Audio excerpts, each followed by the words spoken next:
Keberadaan vaksin COVID-19 diyakini membuat rasa percaya diri bagi masyarakat, dunia usaha dan tentunya akan berpengaruh kepada perbaikan ekonomi di Bali.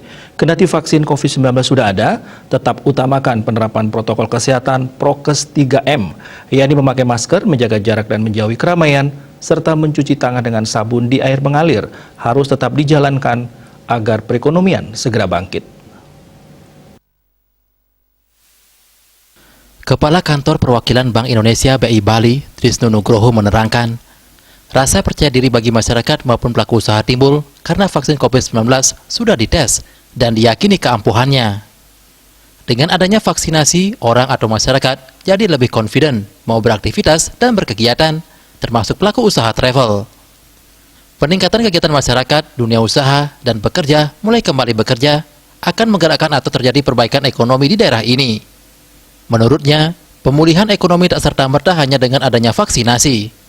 Disiplin prokes COVID-19 tetap harus dijalankan di segala tempat dan situasi, sebab memasuki era new normal, vaksinasi dan prokes menjadi keharusan. Prokes yang diterapkan mulai dari mencuci tangan, memakai masker, hingga menjaga jarak dengan orang lain, termasuk mendukung imbauan Satuan Tugas Satgas Penanganan COVID-19, mendorong masyarakat untuk mematuhi arahan melakukan 3T, yaitu testing atau pemeriksaan, tracing atau penelusuran, dan treating atau perawatan, guna mempercepat penyembuhan dan penanganan penyakit COVID-19. Begitu pula mendorong penerapan prokes kesehatan berbasis CHSI pada usaha-usaha wisata dan ekonomi kreatif di Bali. BI Bali memperhitungkan pertumbuhan ekonomi di Pulau Dewata pada 2020 berkisar pada minus 9,2% sampai minus 8,8%. Sementara itu pada tahun 2021, pertumbuhan ekonomi Bali akan berkisar pada 4,5% sampai 5,5%, karena beberapa indikator diperkirakan makin membaik. Suardike Bisnis Bali melaporkan.